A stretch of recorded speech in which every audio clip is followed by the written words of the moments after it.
جی السلام علیکم. جیسا کہ آج 15 اگست کو بھارت میں یوم آزادی منایا جا رہا ہے تو پاکستان میں یوم سیاہ منایا جا رہا ہے. اس حوالے سے میں بات کرتا ہوں. السلام علیکم. وعلیکم السلام ورحمۃ اللہ. اچھا سر, یہ بتائیں کہ آج پاکستان میں یوم سیاہ منایا جا رہا ہے, اس کی وجہ کیا ہے؟ اصل بات یہ ہے کہ کشمیر وہ پاکستان کا حصہ ہے, پاکستان کی شاہ رگ ہے. انڈیا وہ کشمیر کے اوپر غاصب ہے اور کشمیر کے اوپر اس کا ظلم و ستم 1 سال سے پوری دنیا کے سامنے ہے. تو آج ہم یوم سیاہ کے موقع پر ان کو یہ میسیج دینا چاہتے ہیں کہ آپ کشمیری نہ سمجھیں, یہ انڈیا بھی ہمارا ہے, دہلی بھی ہمارا ہے, صرف سری نگر ہی نہیں دہلی بھی ہمارا ہے. ہم سری نگر کے اوپر تو پرچم لہرائیں گے, اس کے ساتھ ساتھ دہلی کے اوپر بھی انشاءاللہ العزیز پرچم پاکستان یا اسلام کا پرچم لہرایا جائے گا. ٹھیک ہے. اچھا یہ بتائیں کہ کشمیر میں 1 سال سے زیادہ عرصہ ہو گیا ہے, وہاں ظلم و ستم جاری ہے, اس حوالے سے کیا کہتے ہیں آپ؟ یہ ایک بہت بڑا ظلم ہے. میں آپ کی وساطت سے انٹرنیشنل میڈیا, انسانی حقوق کی جو تنظیمیں ہیں, ان تک بھی یہ میسیج پہنچانا چاہوں گا کہ آپ اس ظلم کو کیوں دنیا کے سامنے عیاں نہیں کرتے. یورپ کے اندر کسی کو کانٹا چبھتا ہے, عالمی تنظیمیں انسانی حقوق کی میدان کے اندر نکلتی ہیں.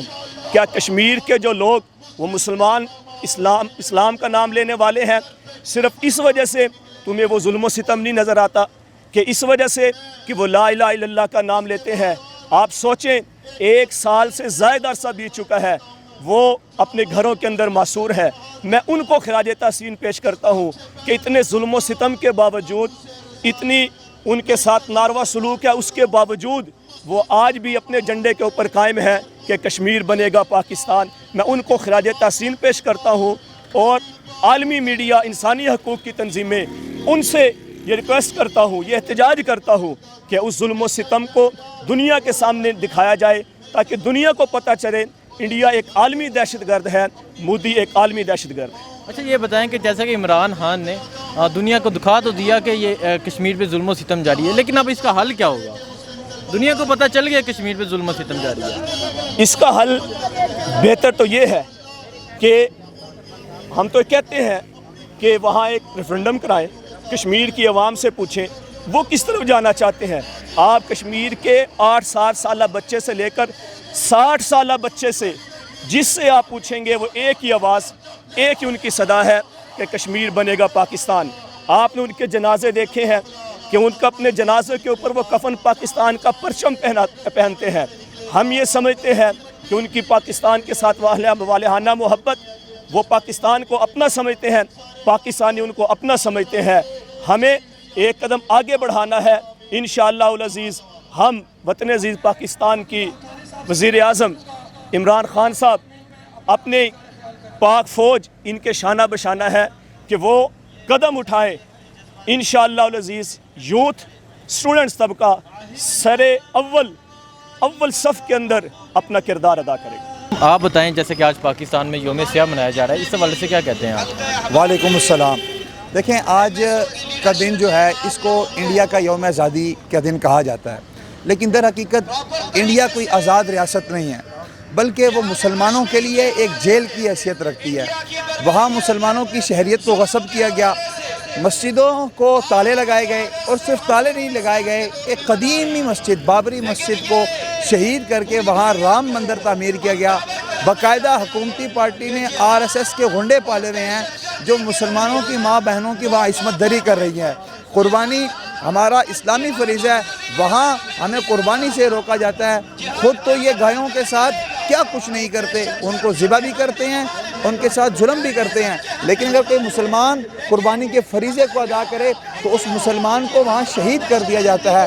تو گویا انڈیا قطعی بھی کوئی آزاد ریاست نہیں, بلکہ وہ مسلمانوں کے لیے جیل ہے, مسلمانوں کے لیے وہ ایک عقوبت خانہ ہے جہاں مسلمانوں پر ظلم و ستم کیا جاتا ہے. یہ بتائیں, آخر کشمیریوں کی بات کی, کشمیریوں پہ ظلم و ستم آخر کب تک جاری رہے گا؟ 1 سال ہو گیا ان پہ کرفیو لگا ہوگا, اس حوالے سے کیا کہتے ہیں؟ دیکھیں, آپ کا سوال ہے کہ کشمیریوں پر ظلم کب تک جاری رہے گا, تو یہ سوال میری اور آپ کی غیرت کا سوال ہے. میرے اور آپ کی ضمیر سے اگر ہم سوال کریں آخر کب تک مسلمانوں پر یہ ظلم جاری رہے گا. دیکھیں, اب اگر آپ کشمیر کی ایشو کو حل کرنا چاہتے ہیں تو آپ کو اقوام عالم اور اقوام عالم میں بھی وہ لوگ جو مسلمان ریاستیں ہیں ان کو آپ کو اکٹھا کرنا پڑے گا، ایک پیج پر لانا پڑے گا تاکہ وہ کشمیر کاز کے لیے بات کرے۔